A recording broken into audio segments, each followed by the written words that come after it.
If you work in university maintenance, Granger considers you an MVP because your playbook ensures your arena is always ready for tip-off.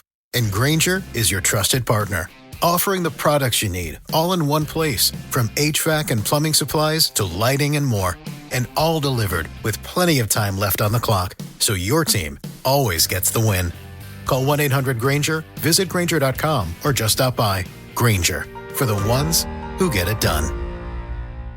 Ladies and gentlemen, thank you for listening. Thank you for downloading. And thank you for subscribing to the latest edition of the 12 Kyle podcast. I am your boy, 12 Kyle. Man, check this out. The question that I have for you on this episode is, where were you when it happened?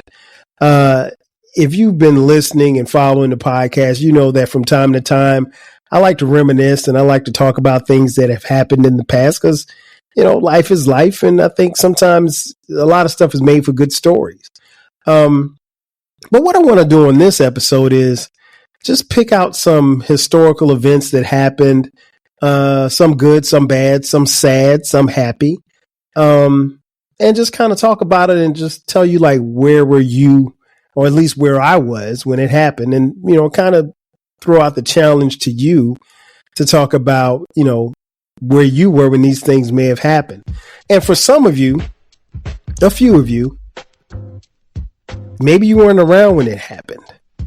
And for that, this could be somewhat of a history lesson, if you will. Because a lot of times I think we speak, particularly those of us who are, you know, content creators, and we speak in such a tone that, you know, we kind of assume that everybody was around or was outside when it happened. And truth be told, everybody wasn't outside. So, you know, what I wanted to do is just kind of kick back and reminisce a little bit on this one. I think it goes without saying that, you know, we have, if you've lived some experiences, you understand how life goes, and you understand that, again, good things and bad things will happen. But, you know, we were able, at least those who were in my age group, we were able to see some historical things, both good and bad, both good and bad. And on this episode, what I want to do is just kind of tell you where I was when certain things happened and give you my historical perspective on it. So let's go back. Let's see. The Space Shuttle Challenger explosion. It happened January of 1986. Oh, man. I remember that quite vividly. I was at Williams Middle School.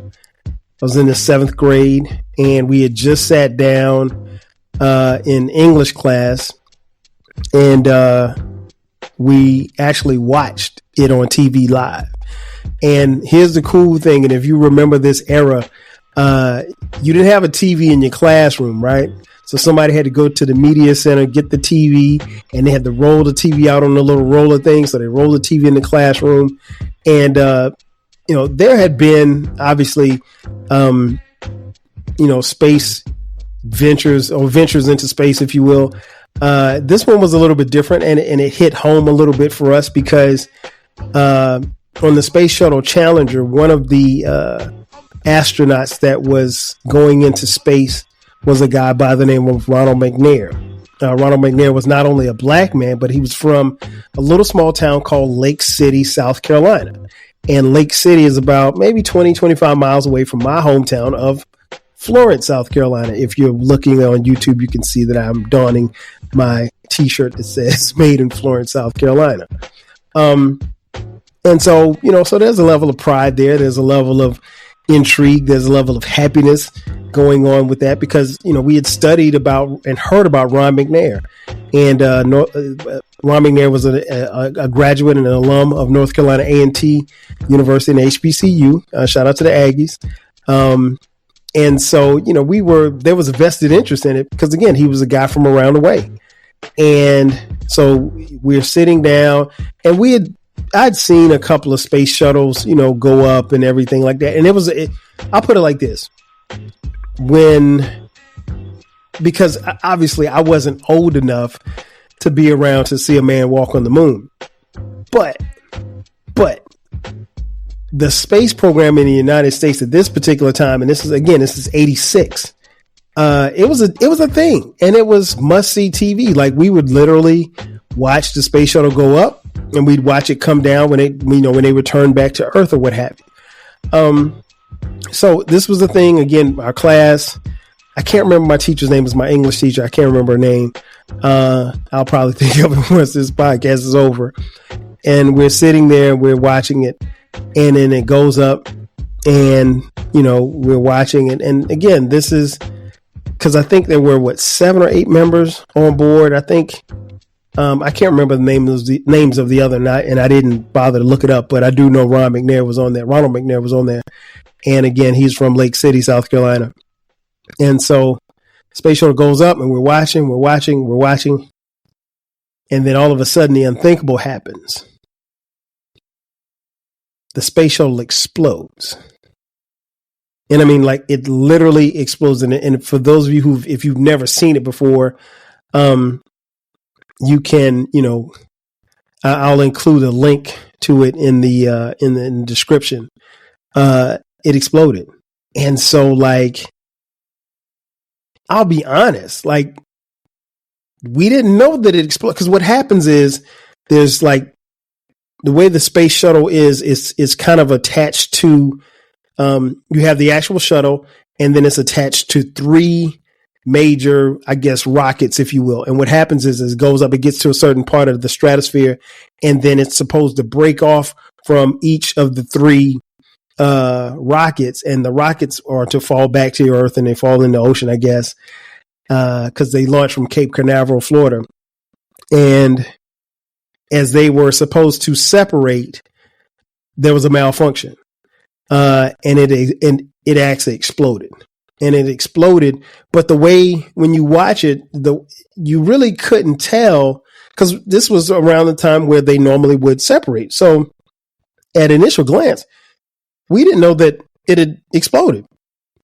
All we saw was that we saw smoke, and then the camera kind of pans over, and then the camera starts showing the crowd, which was even crazier because there's a crowd there, people, and nobody knows what's going on. Like, none of us know what's going on.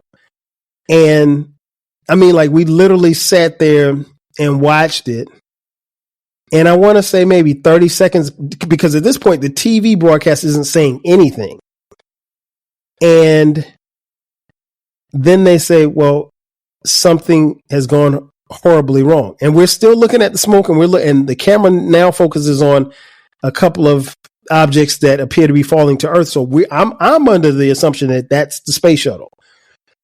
I'm assuming that, like, it's like the movies, they're going to parachute out, whatever. Not the case. And so, like, after about 45 seconds, somebody says, it exploded and everybody's dead. Wow. And that's when it kind of hit us, like, are you serious? Like, and we looked at our teacher, and she was in tears. I mean, like, I don't know if she knew immediately what happened. I mean, like, it really took a second for us to realize what exactly was, because what you were seeing wasn't what we were used to, but the unthinkable had happened. And then they, started saying, well, maybe, and they were saying this over the broadcast, well, we're not sure what happened. Maybe the astronauts got out or something like that. I mean, they're trying to put a positive spin on it. Meanwhile, we're looking at this stuff, this debris falling back to Earth, and the astronauts ain't in it. They were literally disintegrated. And so, like, that was a crazy moment, man. Crazy moment. And I just remember we wanted to sit there and watch more to find out and we watched it for probably about 20 minutes, mostly in silence. There was a couple of kids that started crying. And again, we're in the 7th grade. It didn't bother me to the point where I was crying, but I was definitely sad. I was like, wow, it's unthinkable. But yeah, 1986, I remember that vividly. Let's see, what other historic event? Oh, Hey, the greatest of all time, my man, Michael Jeffrey Jordan, won his first NBA title June of 1991. I remember that vividly because that final series, which was his first of 6 final series, not only was Jordan the MVP, but Game 3 was played on the day that I graduated from high school. Graduated from high school at Wilson High School in Florence, South Carolina, June 7th, 1991. And there was Game 3 that day in Los Angeles. They beat the LA Lakers. I want to say it was 4 games to 1. But I mean, Jordan was incredible. Seeing Jordan, who was my favorite player at the time, rise above the occasion. He played against Magic Johnson, one of the greatest players to ever play the game. And Jordan got his first of 6 rings, and what would be the start to his legacy as the greatest of all time. And Jordan's first title, I mean, like, if you're an NBA fan, you remember that. I mean, he was just, you remember him, being emotional. You remember him being in the locker room with his mom, his dad, and his wife, and just that whole series, man. I mean, like, it just really felt like Jordan had gotten over the hump after they smoked the Detroit Pistons 4-0, and those cowards walked off the floor before they would even shake their hands as they got swept in Game 4. But I digress. So that was a memory. Where were you when the LA riots broke out? If you follow the podcast, I did an episode on it a couple of years ago. The LA riots, 1992, April of 1992. Wow, man, listen, it was crazy. I think 50 to 60 people died, and there was like over $1 billion in damages. If you're not familiar with the LA riots, motorist by the name of Rodney King had been beaten by 4 or 5 police officers the year before, and they saw fit that, well, what happened was, not only was Rodney King a victim of police brutality, but his brutal beating was videotaped. And the videotape made its way to the news media and was broadcast everywhere across the country. So as someone black, we knew that, hey, police brutality wasn't a new thing to us, but now all of a sudden we have it on tape. And so the sentiment was that there was no way that these officers were going to get off with beating this unarmed black man. Wrong. So wrong. 4 officers were acquitted of, I guess, violating the civil rights. I can't even remember what it was, but battery. They beat all the charges. And after that, the LA riot started. And I chronicle it in the in the podcast episode. Go back and check it out. But I remember that vividly because I was in college at South Carolina State University. And I remember that vividly because, Cass was mad. I mean, like, we were really, really pissed off. And I remember a couple of people who I played football with who shall remain nameless. They said, hey, man, we should, because at this point in time, after like the first day when the riots happened, again, people were upset and they wanted to vent their frustrations, I guess. And so there was some guys who said, hey, let's go break it. Let's go tear some shit up. I wasn't down with that program. Because listen, I ain't going to jail for nobody. I understood the sentiment, but, really, I think, at least for us, given the fact that we were in Orangeburg, South Carolina, and not in South Central LA, I think it was a situation where it was some kids who wanted to just cause some ruckus. They wasn't doing it for the cause. Shout out to Baylor. My brother BTG for President is the name of his podcast. He tells a hilarious story about, he had several stories about the LA riots. I'm sure Uncle Dolomite from the Too Much Game podcast has some stories as well, even though they were younger. But yeah, you can ask any LA resident. They have several stories about, stuff that got stolen, stuff that happened, people that, got busy during the riots. But I'll never forget that. Never, ever forget it. And I thought, like I said, it was something that after seeing Rodney King get beat, we just knew that it was going to result in,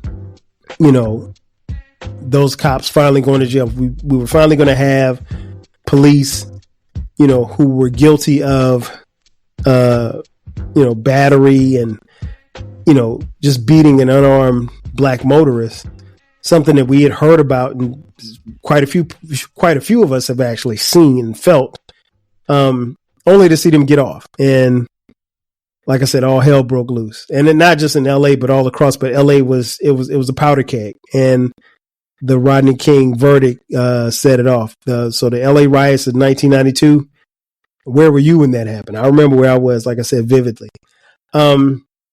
Speaking of LA, and I did a podcast on this one as well. 1995, I think it was June of 95. Orenthal James Simpson, better known as O.J. Simpson, was wanted for he was being investigated for the murder of his former ex-wife and her friend, Nicole Brown Simpson and Ron Goldman, respectively. And OJ came in he was supposed to come in for questioning, but OJ decided not to. And he jumped into his white Bronco. The Bronco was driven by his best friend, Al Collins, aka AC. And they were subsequently spotted on the freeway and was followed. And it became what was known as the OJ chase. I remember this vividly because I can tell you exactly where I was. I was at home that summer from college. Again, it was June of 95. I was actually watching the NBA finals. It was the finals between the Houston Rockets and the New York Knicks. And the OJ chase preempted the coverage of the game because the word that we got was that OJ was in the car. He was being chased by the police and he had a gun to his head. And so nobody knew how this thing was going to play out. Nobody knew if he was going to make it, if he's going to kill himself. Nobody knew if he was actually guilty or not. But I'll never forget that. I don't think anybody, and I'm always interested to hear residents of California, Southern California at the time, who were there. There were people who, lined up on bridges and were waving, saying, "Go OJ." And then other people were like, "Get his ass." It was crazy. And again, this is before social media. So everything that we saw played out on TV in real time. And now, you know what, to be honest, let me break for a second.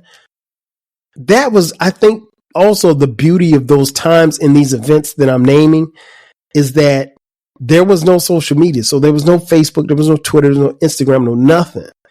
So in a lot of ways, you tuned into the news to get it in real time.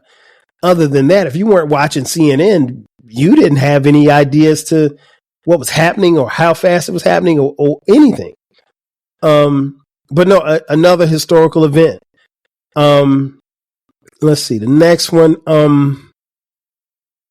Summer of 1996. The place, Atlanta, Georgia. The event, the Summer Olympics. More specifically, the lighting of the Olympic torch. The Olympic torch was lit by none other than the GOAT, the greatest of all time, Muhammad Ali. Now, for a lot of people, it was different because Muhammad Ali was at the time, again, this is 1996, so he is suffering from Parkinson's disease. I don't know if Ali had, if he had a trait or something like that in his family or what have you, but I'm almost certain that much of his Parkinson's disease was brought on from the years and years of him being a boxer, world champion boxer, and the hits that he would take in the boxing ring. So with Parkinson's disease, it caused you to shake like uncontrollably. You couldn't, at times, you could not control the shaking. And so as he lights the fire for the Olympic Games in 1996 here in Atlanta, it's bittersweet because for me, I am a huge Muhammad Ali fan. I mean, Muhammad Ali was the first athlete like that I really just like fell in love with. Like, that's my guy. You know what I mean? And to be honest, by the time I caught Ali was on the downside of his career, but I mean, he was still always outspoken, always well-spoken, always, just being Ali. And it was interesting to see him up there because, one, I was kind of fearful because like he was shaking and I didn't know how close he was to the fire. From the angle that we see it, it looks like he could have fallen in, but I mean, of course, but he's up there by himself. Right. So, but at that time I was still in college, about to graduate. I was in summer school that summer and, watching the Summer Olympics, man, seeing Ali, that's my guy. So even though he had Parkinson's, he fought through that, and to see him up there, man, it was a heartwarming moment for me because again, I'm a fan, right? What other historical event? Obviously, be remiss if I did not talk about probably one of the biggest historical events that happened in my lifetime, and that was September 11th, 2001. Where were you September 11th? Where was I? I was at home. I was preparing to go to work, and I'll never forget it, man. My homie Juan lived in the Bronx, and he called me, and I answered the phone. I just dropped Dion off at school, our oldest son, and he was a toddler. I dropped Dion, and at this particular time, we only had Dion, so we didn't even have Cameron yet. And so I dropped Dion off, and I came back to the house to get myself ready for work. And Juan called me. He's like, a plane hit the towers. I was like, what towers? He was like, the World Trade Center. I was like, well, word? He's like, yeah. He said the plane is stuck in the World Trade Center. He's like, turn on the news. So I'm thinking, the first thought that comes to my head, some small little plane, flying around Manhattan, I guess. But I also know that that's very much a restricted airspace too. I mean, I know you have helicopters, but that's what I'm thinking. So I turn the TV on and I just see the World Trade Center, and I don't see a plane. I'm expecting to see a plane like stuck into the side of the building or whatever, but I don't see a plane, and I just see, the smoke and everything. And, they're talking about it or whatever like that. And so Juan and I, we're talking, obviously he's in the Bronx, so he's closer to it. So it's like, on a clear day, he could see the World Trade Center, so, it was just weird, seeing it on TV, and I'm like, wow, that's crazy. And so they're talking about it. And they were like, well, we don't know. We just know that a plane has, hit this building or what have you. And we hope that, everybody's okay, so forth and so on. So they're reporting it. And as they're reporting it, you see something flying in the background. And I honestly, it was so far away, it kind of looked like a fly. And then you see the thing turn. And then at the turn, you realize it's a plane, but you just see it in the background. You're not, as you're watching the TV, I was really more listening to what they were saying. So I really wasn't even paying attention to what I'm actually seeing. So I'm listening more than I'm looking. And the next thing you know, you see the plane come in full view of the camera, and it hits the building. And then you hear a boom, and then you hear the announcers go, "Oh my God." And it was at that moment, like, we realized, like, this is not an accident. Somebody deliberately flew this plane into this building. And so now panic it's crazy now at this point. So now they're scrambling. The news is happening and everything like that. And so I'm like, I couldn't believe it. So I'm standing. So me and Juan, we're talking, and we're like in disbelief on the phone. And And that was the thing, because I think his TV was just a little bit ahead of mine. He yelled, he was like, "Oh shit," like that. And I was like, "What?" And then I saw it hit maybe like 2 seconds later. And so I'm like, okay, I get off the phone with him. I go to work. And I'll never forget, I before I went to work, there was a Best Buy across the street from my job. And I went to the Best Buy because the Jay-Z CD had come out that day, Blueprint. So I bought the Blueprint. And so in Best Buy, they've got all these TVs up, right? Got the TVs up and they're showing, so both towers are smoking. And as I'm purchasing the CD, I'm getting ready to walk out. And I mean, again, there's not really a lot of people shopping. I mean, there's a couple of guys in there like me who's getting a Jay-Z CD, but we all got our eyes on the TVs. And they're on this news coverage is on every single TV in Best Buy. And as I'm getting ready to walk out, the tower collapsed. That's crazy. It looked like something out of a movie. And then we're getting reports about other planes being hijacked and a threat on the White House. And that day, to say that you'll never forget it, I mean, everything changed after that day. The world as we knew it up until that point, not the same. And to be honest, it has not been the same. Because a lot of stuff happened subsequently after 9/11.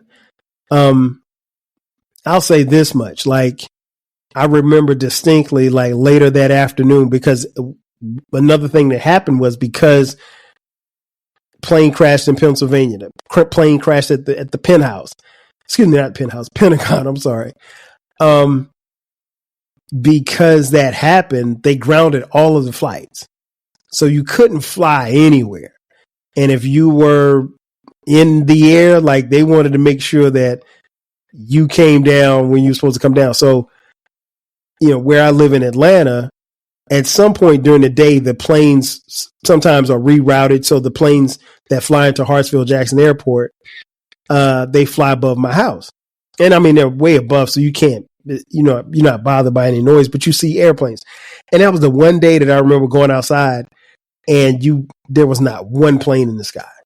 And it was crazy. It's wow, this. And it was mind boggling. We didn't even stay at work that day. I mean, by the time I got I think I may have sat in the office for maybe 10 minutes and it was go home.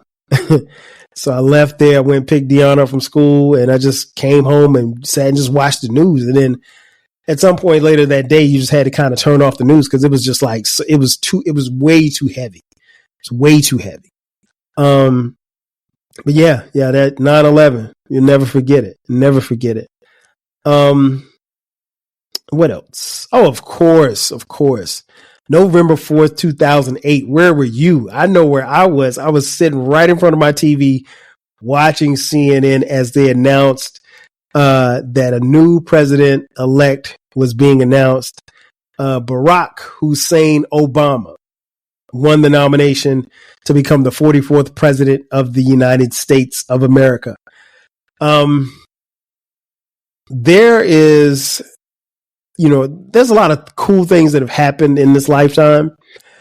That was pretty cool. And the reason why I say that is because, for someone my age, and particularly those who are older than me, I distinctly remember even as a kid, old folks would always tell us, you can be anything you want to be. You can be anything you want to be. You can be anything you want to be. And the reality was, as a little black kid, a little black boy growing up in Florence, South Carolina, that was true. But I knew one thing that I couldn't be, and that was president of the United States, not of these United States. Because I didn't think I'd ever see the day that this country would elect a black man to lead the free world. And I'll be honest, I didn't know who Barack Obama was. I'd never even heard of this guy before he ran. When he announced his campaign that he was running in 2008, I was like, okay, who is this guy? He wasn't anybody that was on my political radar. I thought it'd be, Hillary Clinton. That's what I thought would be the shoe-in for the nomination. But no, Barack Hussein Obama came out of seemingly nowhere, and he was elected,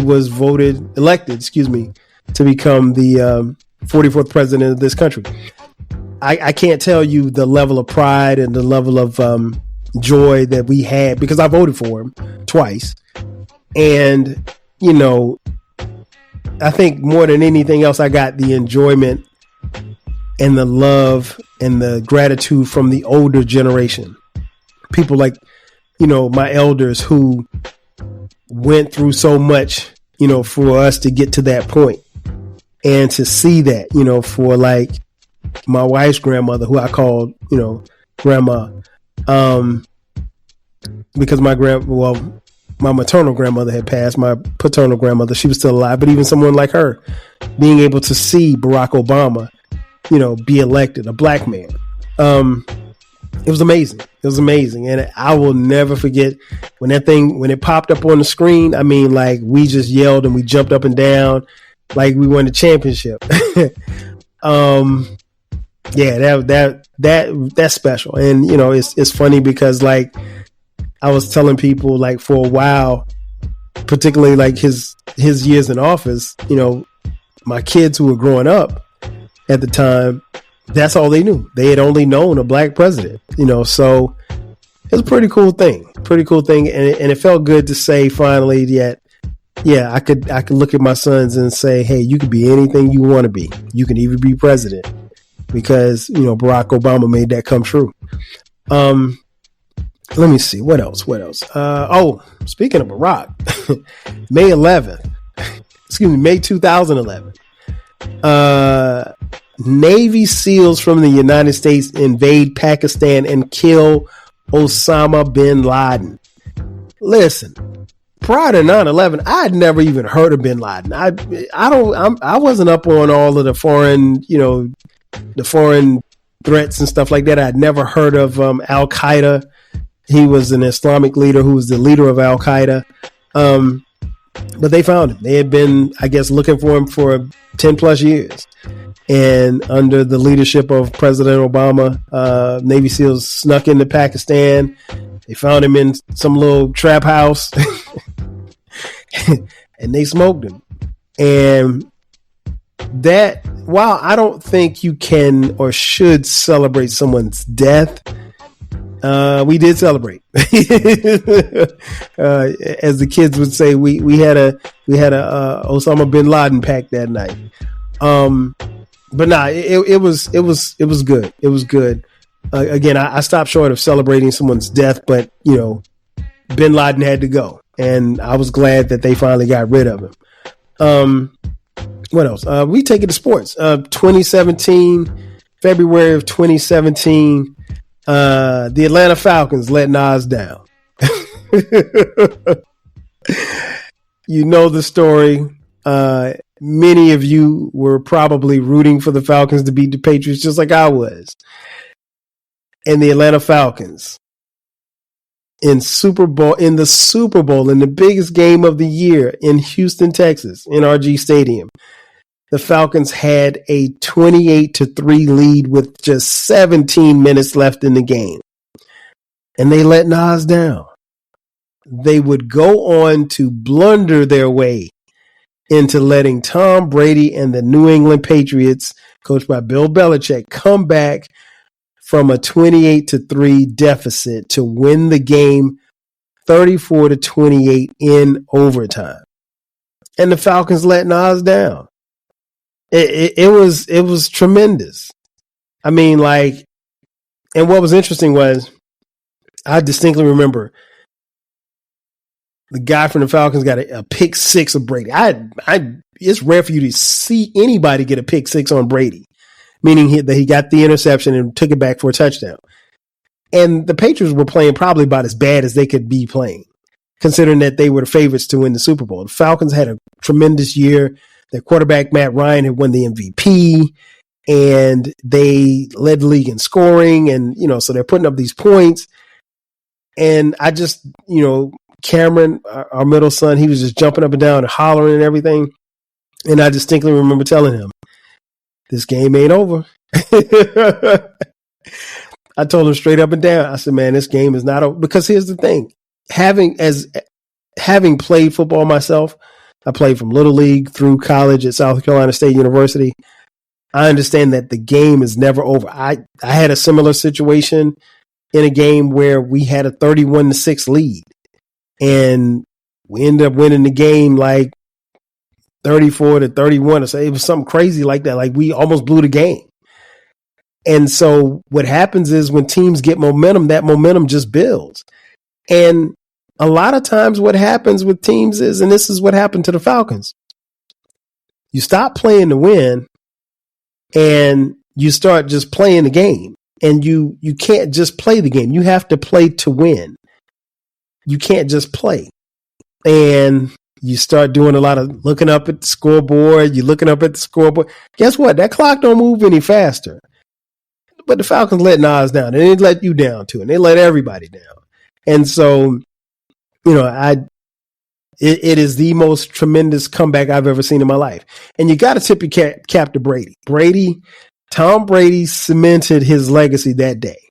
I mean, he was already a great quarterback, but he cemented himself as one of the greatest football players of all time. And you can make the case, I think it's safe to say he's the GOAT of quarterbacks. I wouldn't say he's the greatest football player of all time, but he's definitely the quarterback GOAT. And that's saying a lot coming from me because I held Joe Montana at that standard. But yeah, the Falcons let Nas down. Let's see, one more. Obviously, the pandemic, COVID-19. It was something that the start of the pandemic really surprised everybody. I remember just sitting around with my friends. You know, we kind of joked about it. You know, because here's the thing, like. None of us thought that the pandemic was going to be that because here's the thing. We'd had bird flu. We had swine flu. We'd had these other little pandemics. Nobody thought that this thing was going to stick around or be what it became. And, you know, it when it quote unquote got to the United States, I mean, it spread like wildfire. And you know, it's one of those things where, and I mentioned this on the episode about COVID. It's one of those things that you'll definitely tell your kids, your grandkids, anybody that didn't live through it. And I encourage people at the time to, you know, document it, because if you didn't document it, nobody's going to believe you. I mean, I remember being at work and they told us, it was like, hey, go home. I was like, what? It was like, we got to go home. It's like, take your stuff, take all your personal belongings. We're going to be at home, working from home until this is over. And I remember asking my supervisor, I was like, well, when do you think this is over? She was like, nobody knows. And nobody knew. And I mean, like, I have a theory that honestly, if we had gone home and we had sat our asses down and stayed in the house, in a month's time, I think now we still would have lost people to COVID, but it wouldn't have spread the way that it did. And, you know, it's unfortunate that, you know, so many people lost their lives, lost their livelihoods. I think it just because it got to a point where people were just adamant about being outside and getting back to the way there was. It'll never be what it was. Even now, we're on the other side of COVID, but the world as we know, I mean, like, you know, in the Bible, it's BC and AD, BC before Christ, AD after Christ, BC before COVID, AC after COVID. That's what it is. I mean, like, we'll never get, however you were living in 2019, you're never getting that back. Not like that. Not in that same format. No, it's not. It's never happening. It's not happening. And, you know, you have to be okay with that. But yeah, I mean, like, in conclusion, I wanted to get on here and just kind of ask the question, where were you when these things happened? We all had significant things happen in life. If you live long enough, you'll see some things. I tell my kids that all the time. Like, if you live long enough, you'll see. And the beauty about, the pandemic, and now granted, they didn't live through all of these things, but they lived through the pandemic, and they'll have a story to tell their kids and their grandkids about it, because I'll be long gone, but this podcast will be here, so they can always push play and listen to their great grandfather talk about talk about the Falcons letting Nas down, talking about Barack Obama, so forth and so on. But I think those historical events, they help mold us. They help give us an idea as to what life is. Hopefully they helped us appreciate life, because, in some of these stories, life was lost. Property was lost. But more than anything else, I think what you take from those events is that you learn to put one foot in front of the other. And, there's, like I said, there's plenty of other historical events I could have used. But I wanted to just share with you guys just a few, because we saw a lot of things. I mean, I didn't even talk about the deaths of Biggie and Tupac and where I was when that happened, because we all remember that. It just reminds you just how precious life is, and just to enjoy it. And when good things happen, you celebrate it. When bad things happen, you take note and you try to move forward from it, because ultimately, we've only got one of these things called life to live, so we might as well enjoy it while we're here, right? That's going to do it for me. Ladies and gentlemen, thank you for checking out this edition of the 12 Kyle podcast. Be sure to subscribe to the podcast. The podcast drops every Thursday at midnight. From time to time, we drop bonus episodes on Sundays at midnight. If you're on social media, follow us. Twitter X, Facebook, Instagram, Threads, and TikTok. The podcast has its own TikTok page. You can find me, 12 Kyle. I'm across on all of those platforms, as well as the podcast at 12 Kyle Podcast. Again, make sure that you download, subscribe. The podcast is on YouTube as well. We got a YouTube channel, so you can go there. There's video and audio content for every episode that we drop. If you feel so inclined, hit us up and send us a couple of dollars on Cash App, $TWELVEKYLE. Be sure to go to the link tree. Our link tree has a link to merch. If you want some 12 Kyle podcast merch, you can get it on our link tree. Just hit the link and you can get yourself a t-shirt, hoodie, or a mug, or a poster, whatever. We appreciate your support. Again, that's going to do it for me. This is your boy 12 Kyle talking about where were you when it happened. I'll catch you guys next time. 5 G's. When you manage procurement for multiple facilities, every order matters. But when it's for a hospital system, they matter even more. Grainger gets it and knows there's no time for managing multiple suppliers and no room for shipping delays. That's why Grainger offers millions of products in fast, dependable delivery, so you can keep your facility stocked, safe, and running smoothly. Call 1-800-GRAINGER, click Grainger.com, or just stop by. Grainger, for the ones who get it done. If you work in university maintenance, Grainger considers you an MVP, because your playbook ensures your arena is always ready for tip-off. And Grainger is your trusted partner, offering the products you need all in one place, from HVAC and plumbing supplies to lighting and more. And all delivered with plenty of time left on the clock, so your team always gets the win. Call 1-800-GRAINGER, visit Grainger.com, or just stop by. Grainger, for the ones who get it done.